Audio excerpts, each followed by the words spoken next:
नमस्कार, स्वागत है आपका। मैं हूं आपके साथ सपना दीपक विदेशा। बुलेटिन का आगाज करेंगे उत्तराखंड के काशीपुर निवासी किसान सुखविंदर सिंह की आत्महत्या मामले में। मुख्यमंत्री ने संज्ञान लेते हुए कुमाऊं कमिश्नर को मजिस्ट्रेट जांच के आदेश जारी किए हैं, तो वहीं दूसरी ओर विपक्ष इस मामले को लेकर सवाल उठा रहा है, जिस पर नेता प्रतिपक्ष यशपाल आर्य ने क्या कुछ कहा, आइए आपको सुनवाते हैं।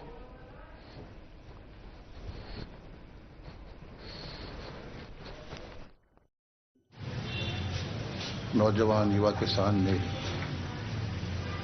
आत्महत्या करने से पहले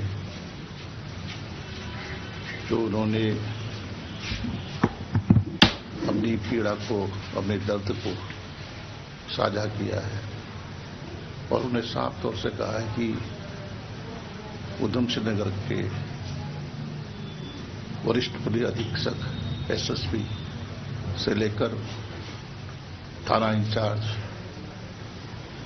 ने मेरी फरियाद नहीं सुनी और वह लोग, पूरा प्रशासन और पुलिस प्रशासन जो माफिया थे, जिन्होंने लगातार उसको प्रताड़ित करने का काम किया, वह सारे भूमाफियाओं के साथ पुलिस प्रशासन का पूरा सपोर्ट था।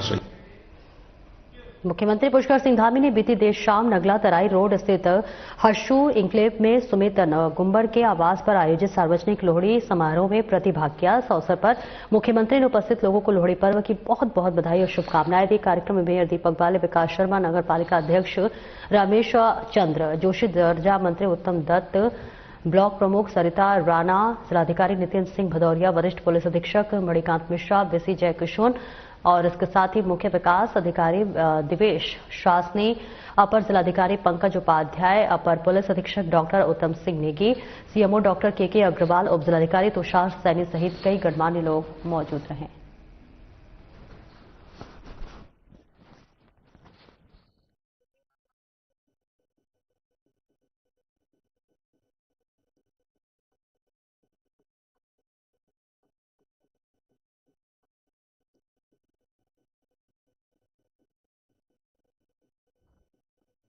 और इसके साथ ही चंपावत के दौरे पर पहुंचे सीएम पुष्कर सिंह धामी ने जिले के विकास को नई गति देते हुए रियासी बमन गांव में करीब 170 करोड़ रुपए की लागत वाली 20 विकास योजनाओं का लोकार्पण और शिलान्यास किया।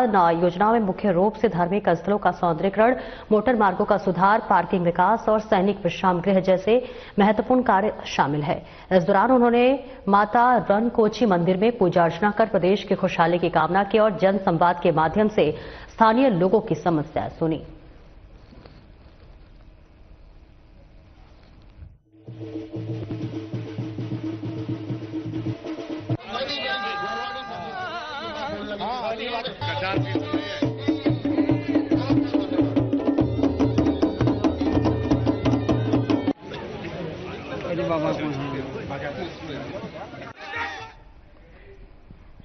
बागेश्वर कुमाऊं की काशी के नाम से शुमार शिव की नगरी बागेश्वर धाम में 20 जनवरी तक बता दें कि ऐतिहासिक नुमाइश मैदान में लगने वाले उत्तरायणी मेला 2026 का आगाज हुआ।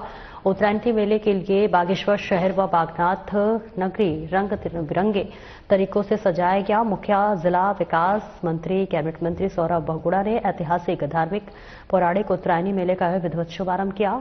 उसके बाद उनके द्वारा नुमाइश मैदान में लगे हुए विभिन्न सरकारी स्टॉलों का निरीक्षण किया गया। अत्यधिक डिजिटल मंच पर विभिन्न जनप्रतिनिधि की मौजूदगी में उत्तरायणी मेले का शुभारंभ हुआ।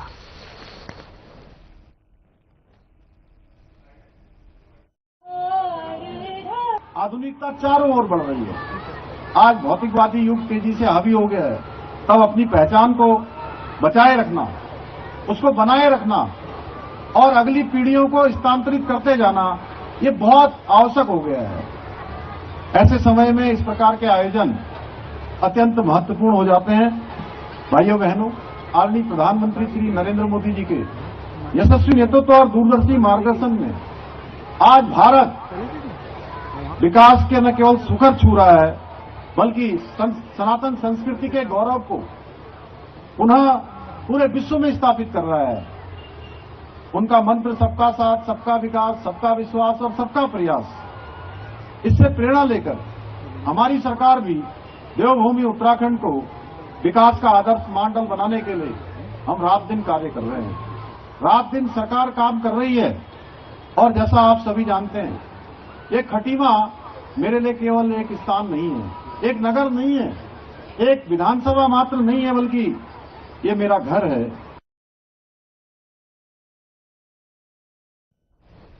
उत्तराखंड में इन दिनों शीतकालीन चारधाम यात्रा जारी है। तीर्थयात्री जो है शीतकालीन प्रवास स्थलों पर पूजा अर्चना कर रहे हैं। शीतकाल के बाद अप्रैल मई में जब चारों धामों के कपाट खुलेंगे तो विधिवत रूप से चारधाम यात्रा शुरू होगी। इसे ध्यान में रखते हुए बता दें कि सरकार और प्रशासन तीर्थयात्रियों के लिए बेहतर व्यवस्थाएं करने की तैयारी कर रही है। प्रदेश कैबिनेट मंत्री सौरभ बहुगुणा ने सभी लोगों से चारधाम यात्रा में आने की अपील की है और आश्वस्त किया है कि सरकार तीर्थयात्रियों की सुविधा के लिए हर संभव प्रयास कर रही है। इस बार भी चारधाम यात्रा को सुचारू और सुरक्षित बनाने के लिए व्यापक इंतजाम किए जा रहे हैं।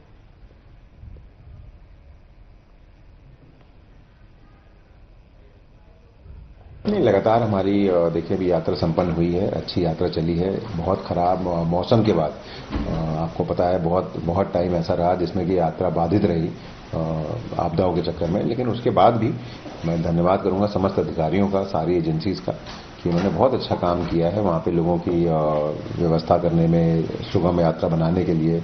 उसी के साथ साथ बहुत ज्यादा वहाँ पे जनहानि ना हो। अंकिता भंडारी प्रकरण में पद्मश्री और पर्यावरणविद अनिल जोशी द्वारा अज्ञात के खिलाफ एफआईआर किए जाने पर समाज के बुद्धिजीवी, विभिन्न संगठनों और राजनीतिक दलों की ओर से सवाल खड़े किए जा रहे हैं, जिस पर मूल निवास भू कानून संघर्ष समिति ने पत्रकार वार्ता कर इस एफआईआर पर कई सवाल खड़े किए हैं।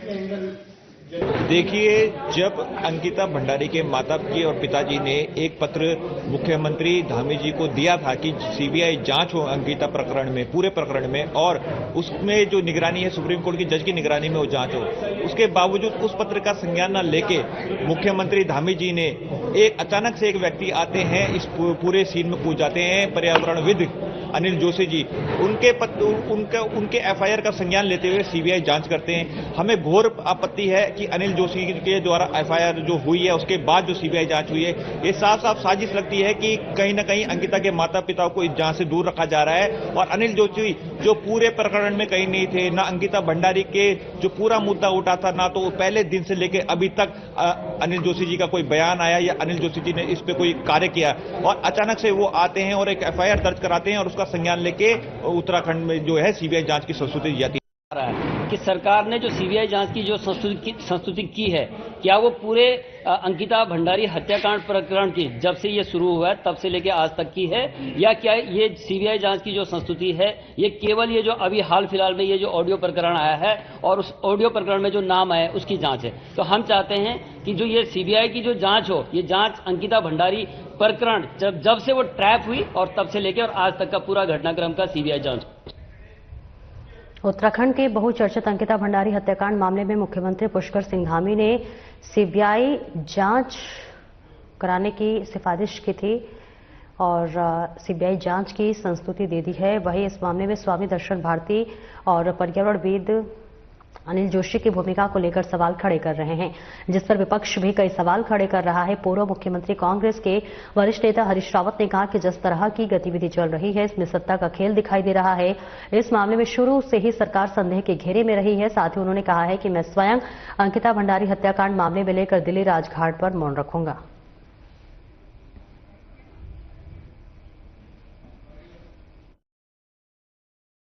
इन सब चीजों में सत्ता का खेल दिखाई देता है। अब उसमें कौन प्यादा बनना है सत्ता का, और देखिए प्रारंभ से ही सत्ता अंकिता के प्रकरण में कहीं न कहीं डूबियस, मतलब संदेहास्पद है।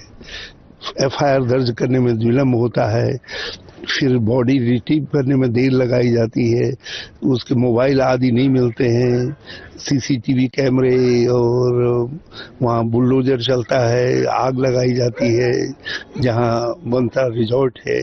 तो ये सब चीज़ों को लेकर के पहले से ही एक संदेह का वातावरण है और फिर वो संदेह और गहरा हो जाता है। और मेरे भारतीय संस्कृति की पहचान है, क्योंकि ये धर्म, कला, व्यापार, मनोरंजन और सामाजिक मेलजोल को एक साथ लाते हैं, एकता और भाईचारे को बढ़ावा देते हैं और पुरानी परंपराओं और सांस्कृतिक विरासत को नई पीढ़ी तक पहुंचाते हैं। केशव विधानसभा के दालवीखेत बडेत में गेंद मेला महोत्सव का आयोजन किया गया। वहीं 125 साल पुराने इस गेंद महोत्सव में श्री बद्री केदार मंदिर समिति के अध्यक्ष हेमंत द्विवेदी ने भी शिरकत की। इस मौके पर हेमंत द्विवेदी ने कहा कि मेला हमारी संस्कृति की पहचान है और इनका संरक्षण करना हमारा फर्ज है।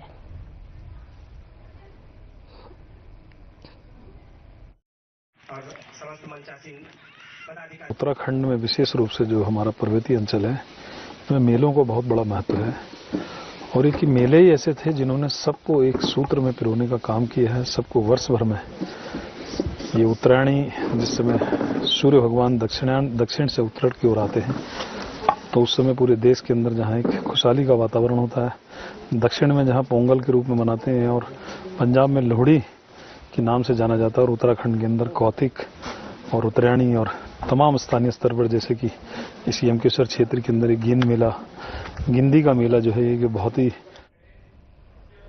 धूमधाम लोक संस्कृति और पहाड़ी परंपराओं के संग दिनेशपुर में घुघती त्यौहार और उत्तरायणी कौतिक बड़े ही उत्साह के साथ मनाया गया। तो वहीं इस आयोजन में प्रसिद्ध पर्वतीय कलाकारों की प्रस्तुतियों ने लोगों को झूमने पर मजबूर कर दिया। आपको बता दें कि पर्वतीय जन मंगल सेवा समिति के तत्वाधान में आयोजित इस कार्यक्रम में प्रसिद्ध पर्वतीय गायक जितेंद्र तोमक्याल, बेबी, प्रियंका मनोज आर्या, किशन महिपाल और उर्मिला कन्याल ने अपनी शानदार प्रस्तुतियों से समा बांध दिया। वह इस अवसर पर खड़क सिंह कार्की ने कहा कि उत्तरायणी और घुघती जैसे हमारे पर्व जो है वो संस्कृति की पहचान है।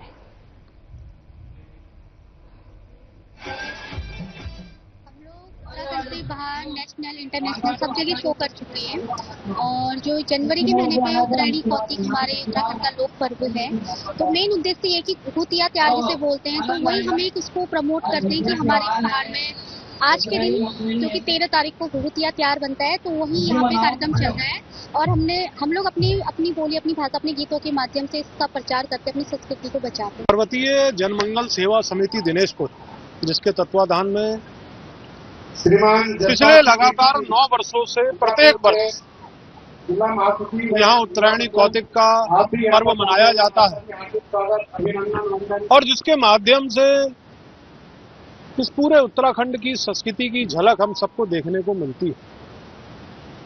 हमारे उत्तराखंड के सभी त्योहार इस पूरे देश को, पूरे विश्व को एक संदेश देने का काम करते हैं।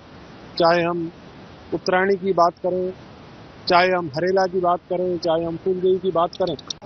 आप लोगों ने एक पर्वतीय सांस्कृतिक मंच यहाँ पर हमने बनाया है जिसका नाम पर्वतीय जनमंगल सेवा समिति है।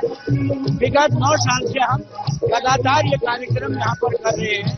हमारा उद्देश्य एक है, हम लोग पहाड़ से यहाँ आए हैं और पहाड़ की जो संस्कृति को इस तराई में उजागर करने के लिए हमने ये आयोजन किया।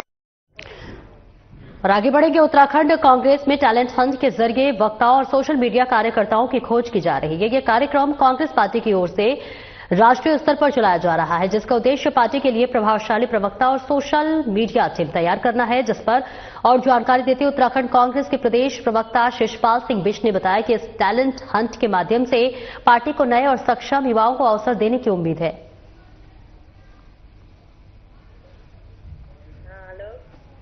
जो टैलेंट हंट प्रोग्राम है ये राष्ट्रीय स्तर पर चलाया जा रहा है और पार्टी नेतृत्व जो है प्रवक्ताओं के लिए, जो हमारे रिसर्च वर्कर्स हैं उनके लिए, सोशल मीडिया के लिए नई प्रतिभाओं की खोज कर रही है और जिस उत्साह के साथ टैलेंट हंट प्रोग्राम में लोग प्रतिभा कर रहे हैं, नए लोग इसमें आगे आ रहे हैं, इससे ये प्रतियोगिता अपने उद्देश्य की ओर बढ़ रही है। और आज राजधानी देहरादून में 2nd चरण के इंटरव्यू हो रहे हैं जिन्होंने फर्स्ट फेज पास किया। क्या आप जिम जाते हैं, कसरत करते हैं, फिर भी आपकी सेहत नहीं बनती? काजू, बादाम, किशमिश, मेवे, प्रोटीन के डिब्बे खाते हैं फिर भी कुछ असर नहीं होता, तो इसका मतलब है आपका पाचन तंत्र खराब है। और जब तक के पाचन तंत्र दुरुस्त नहीं होगा, आप जितना मर्जी अच्छे से अच्छा खा लो, आपकी सेहत नहीं बन सकती। इसलिए हमारी संस्था सन्यासी आयुर्वेदा ने एक ऐसी दवा का निर्माण किया है जो कि आपके लिवर, आपके पाचन तंत्र को दुरुस्त करने का काम करती है, ताकि आप जो भी खाएं उसका पूरे का पूरा निचोड़ आपके शरीर को लगे, आपकी भूख बढ़े, खाया पिया सही से लगे, नया खून बने, हड्डियों में जान आए, वजन बढ़े और आप मोटे तगड़े खूबसूरत पर्सनैलिटी के मालिक बन जाएं। सिर्फ 655 रुपए की पूरे 1 महीने की दवा होती है और आप इसे घर बैठे 011-45454545 पर फोन करके दवा मंगवा सकते हैं।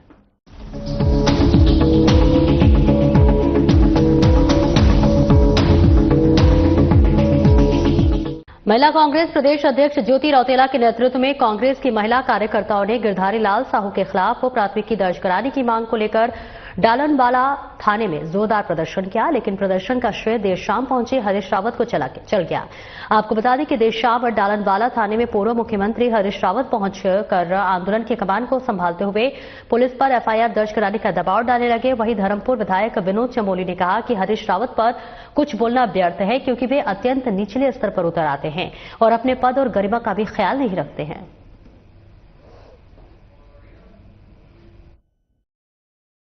अब रावत जी के ऊपर कितना कमेंट करेंगे, पूरा आप सोशल मीडिया भरा पड़ा है कि रावत जी बहुत निचले स्तर पर उतर जाते हैं कई बार और अपने पद और कद का भी ख्याल नहीं रखते हैं। अरे उनका काम तो अगर वो ऐसे भी निर्देश कर देंगे तो वैसे भी हो जाएगा, लेकिन जब उनके खिलाफ कुछ मीम चले तो वो थाने पहुंच गए, बीजेपी कार्यालय आने लग गए, तो उनको सुर्खियों में बने रहना है। उनकी हालत तो इतनी खराब हो गई है कि सुर्खियों में बने रहने के लिए वो नारे खाए कहीं भी बैठने को तैयार है। अब ये उनकी समस्या है, मैं उसमें क्या कर सकता हूँ, लेकिन उचित नहीं है, उनको थोड़ा अपनी मर्यादा का। थराली विकासखंड सभागार में विकासखंड की पहली बीडीसी बैठक विकास के मुद्दों पर तमाम सवालों के साथ संपन्न हुई। बैठक में बदहाल स्वास्थ्य सेवा, क्षतिग्रस्त सड़कों, आपदा के 4 माह बाद भी व्यवस्था दुरुस्त न होने पर पंचायत प्रतिनिधियों ने अधिकारियों से सवाल किए। वहीं सड़कों की दुर्दशा पर भी स्थानीय जनप्रतिनिधियों ने अधिकारियों को आड़े हाथों लिया। कनिष्ठ प्रमुख राजेश चौहान ने जहां तलवाड़ी के स्वास्थ्य केंद्र को जाने वाले रास्ते में अतिक्रमण की शिकायत विभागीय अधिकारियों के सम्मुख रखी, तो वहां ब्लॉक प्रमुख प्रवीण पुरोहित ने भी एनपीसीसी के अधिकारियों पर सवालिया निशान उठाते हुए कहा कि एनपीसीसी के अधिकारी आपदा के समय में भी केवल जनप्रतिनिधियों को झूठ बोलकर गुमराह ही करते रहे हैं और इसके साथ ही विकासखंड की सबसे बड़ी समस्या बन चुकी सामुदायिक स्वास्थ्य केंद्र के मूल भवन में संचालित होने के सवाल पर मुख्य विकास अधिकारी ने डॉक्टरों को निर्देशित करते हुए हर हाल में सामुदायिक स्वास्थ्य केंद्र को मूल भवन से संचालित करने के निर्देश दिए। मैं आपको ये बताना चाहूंगा कि बड़ा हर्ष का विषय है कि पूरे जिला चमोली की प्रथम बैठक थराली ब्लॉक को मिली है और हमने ही शुरुआत करी है। तो आज हमारे इसमें माननीय आप सीडीओ साहब, माननीय डीडीओ साहब, माननीय डीपीआरओ साहब और खंड विकास अधिकारी, तो ये सब आज जो है हमारी मीटिंग में रहे। और रहा एनपीसीसी का तो मैं आपको बता दूं, इसको मैं बहुत ज़्यादा सफल तो नहीं कह सकता हूं, लेकिन अभी क्योंकि पहली बीटीसी है, जनप्रतिनिधियों को अभी इसमें कुछ अभी ट्रेनिंग की आवश्यकता है। हाउस में जो भी लोग बैठे हैं सब नए लोग बैठे हैं, तो एक बार जनप्रतिनिधियों को ट्रेनिंग अगर पूरी हो जाए तो मैं समझता हूं कि कैसे प्रश्न दिए जाते हैं, कैसे प्रश्नों का जवाब लिया जाता है। और मेरा तो एक निवेदन भी है और एक सुझाव भी है कि सदन में क्वेश्चन जो है कि बीटीसी से होने से 2 दिन पहले या 3 दिन पहले जमा कर लिए जाएं और विभागों को प्रश्न भेजे जाएं, और जब अधिकारी सदन के अंदर आए तो पूरी तैयारी के साथ आए, जो कि उनका वो जनप्रतिनिधियों के सवालों का जवाब दे पाए और उन पर अच्छी से कार्रवाई हो पाए। ये इतना ही मेरा संदेश है। और आज क्योंकि पहली बीटीसी थी, मैं सभी जनप्रतिनिधियों को बधाई देता हूं। बागेश्वर कुमाऊं की काशी के नाम से प्रसिद्ध बागनाथ नगरी में ऐतिहासिक उत्तरायणी मेला शुरू हो गया है। तो वहीं ऐतिहासिक नुमाइश मैदान में लगने वाले इस मेले की शुरुआत के साथ ही बागेश्वर शहर और बागनाथ मंदिर रंग बिरंगे लाइट्स और झांकियों से सजा दिया गया है। बताते चले कि इस अवसर पर कुमाऊं के पारंपरिक ढोल, पिथौरागढ़, मुनस्यारी और मटकोट की सांस्कृतिक झांकियां प्रस्तुत की गई, जिनमें स्थानीय संस्कृति और विभिन्न स्कूलों की सांस्कृतिक टीमों की ओर से कार्यक्रम आयोजित किए गए। तो वहीं इस अवसर पर बागनाथ मंदिर को 2 कुंटल प्राकृतिक फूलों और मालाओं से सजाया गया।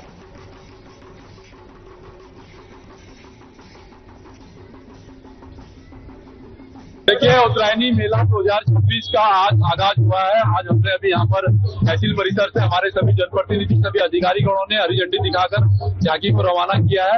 मैं इस मेले की जो है आज शुभारंभ और इसका समापन जो है 20 तारीख को होना है। और आज तो अभी हम लोग की झांकी तो बहुत सुंदर झांकी के रूप में हम लोग नुमाइश केंद्र में पहुंचेंगे। यहाँ पर हमारे प्रभारी मंत्री जो आज के हमारे मुख्य अतिथि हैं श्रीमान सौरभ भोगड़ा जी द्वारा जो है शुभारंभ किया जाएगा। और नुमाइश केंद्र में जो हमारी प्रदर्शनी बनी है और जो सांस्कृतिक मंच बना है, जो नदी बगल में हमारा अन्य एक्टिविटी जो होनी है, इन सब में बढ़ चढ़ कर सब लोग हिस्सा लें, ऐसी मेरी मनोकामना भी है और इच्छा भी है कि आप लोग आए, इस मेले की शोभा बढ़ाएं। मैं सबको भूतिया त्योहार की और नववर्ष की सबको बहुत बहुत बधाई देता हूँ। उत्तराखंड के आपदा प्रबंधन सचिव विनोद कुमार सुमन ने जानकारी देते हुए बताया कि राज्य में पहली बार बड़े पैमाने पर पोस्ट डिजास्टर्स नीड असेसमेंट किया गया है। इस प्रक्रिया में पूरे राज्य का आकलन कर रिपोर्ट तैयार की गई है।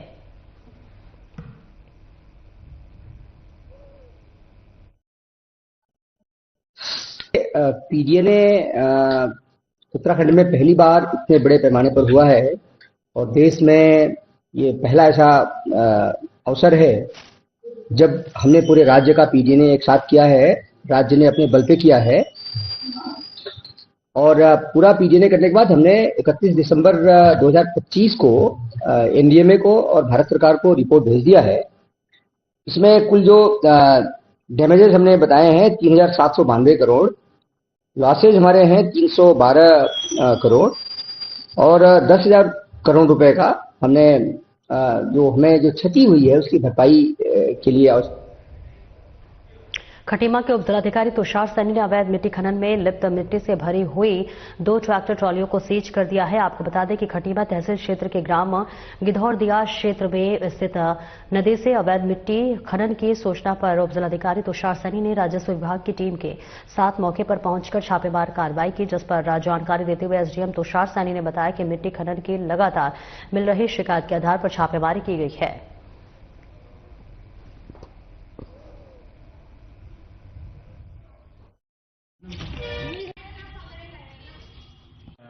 दिया और गिद्धौर क्षेत्र से हमें सूचना प्राप्त हुई थी कि यहाँ पे अवैध खनन किया जा रहा है, रात को भी और दिन में भी कुछ शिकायतें प्राप्त हो रही थी। तो इसी के संदर्भ में आज राजस्व विभाग की टीम ने छापेमारी की है, जिसमें 2 ट्रैक्टर अभी तक हमारे पकड़ में आए हैं और क्षेत्र में जो है वो अवैध रूप से खनन किया गया है उसकी भी जाँच चल रही है। उसकी नपाई करके जो है वो उस पर जुर्माना निर्धारित किया। एसएसपी देहरादून अजित सिंह के नेतृत्व में पटेल नगर पुलिस को बड़ी सफलता हाथ लगी है। आपको बता दें कि पुलिस ने क्षेत्र में हुई लूट की घटना का खुलासा करते हुए घटना को अंजाम देने वाले बहनोई सहित 5 अभियुक्तों को गिरफ्तार किया है, जिनके कब्जे से पुलिस लूटे गए 91,950 रुपए नकद बरामद किए। साथ ही घटना में प्रयुक्त 2 अवैध तमंचे, 315 बोर, 4 जिंदा कारतूस, 300 अवैध चाकू और 1 अलकब बरामद किया है। तो वहीं पुलिस के अनुसार वादी की फुफेरी बहन का पति ही पूरी घटना का मास्टरमाइंड निकला है।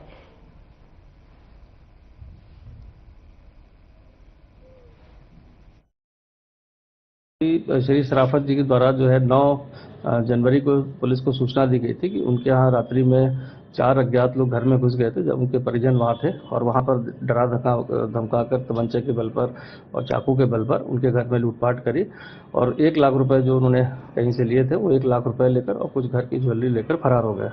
चूँकि मामला काफ़ी संवेदनशील था, घटनास्थल निरीक्षण किया गया, तत्काल इसमें विभिन्न टीमें बनाई गई थी और इसमें जो है सीसीटीवी फुटेज, अन्य जो हमारे मुखबिर तंत्र होते हैं, इस तरह के लोगों को चिन्हित करने के लिए कोई गैंग ऐसा सक्रिय हो जो घर में घुसकर इस तरह की वारदात को अंजाम देता हो, तो सभी साथ संकलन करते हुए इसमें 5 अभियुक्तों को ट्रेस किया गया, जो 4 उनकी गिरफ्तारी हुई है जो घर के अंदर घुसे थे और 1 जो इसमें वादी है।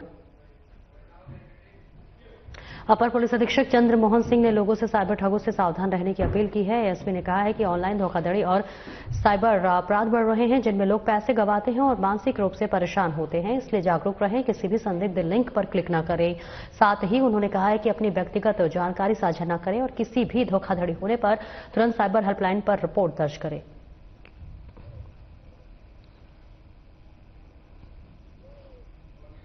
बढ़ रहा है तो इसमें अवेयरनेस के हमारे लगातार प्रोग्राम चल रहे हैं और हम लोग इसमें जगह जगह ऐसे सूचना वाले बोर्ड भी लगा रहे हैं कि जागरूकता के संबंध में। और दूसरा हमारा सभी से ये अपील भी है कि अपने जैसे साइबर ठगी से बचने के लिए जो साइबर हेल्पलाइन नंबर है 1930 पर कॉल करें, और अनजान लिंक है या अनजान वॉइस कॉल है, वीडियो कॉल है, कोई भी फ्रेंड रिक्वेस्ट है फेसबुक की, तो उसको एक्सेप्ट न करें।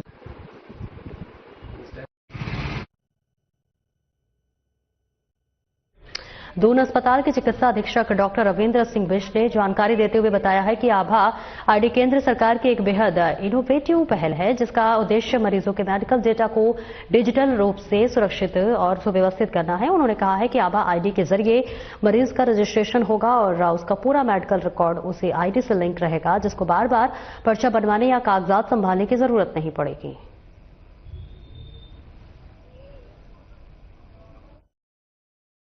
अगर आपके पास स्मार्टफोन नहीं है, उसकी जरूरत है भी नहीं। इसमें आपका वैलिडेटेड फोन नंबर चाहिए होता है जिसमें ओटीपी आएगा, ओटीपी आपको बता देना है। और प्लस अगर नहीं भी है तो ऐसा नहीं है कि उनका पर्चा नहीं बनेगा, उनका पर्चा बन रहा है जैसे पहले बन रहा था। क्योंकि आज सैटरडे का भी देख लीजिए, करीब 2000 से ऊपर की हमारी ओपीडी थी, उनमें से हमने केवल 700 ये आभा आईडी के थ्रू बने थे, बाकी तो ऑर्डिनरी पर्चे ही बने थे। तो ऐसा नहीं है कि अगर उनके पास फोन नंबर नहीं है या उनके पास आधार कार्ड नहीं है या रजिस्टर्ड नंबर नहीं है तो उनका पर्चा नहीं बनेगा। पर्चा बनेगा, अगर उनके पास रहता है तो बहुत अच्छी बात है, नई तरीके से बन जाएगा। फिलहाल इस बुलेटिन में इतना ही। नमस्कार।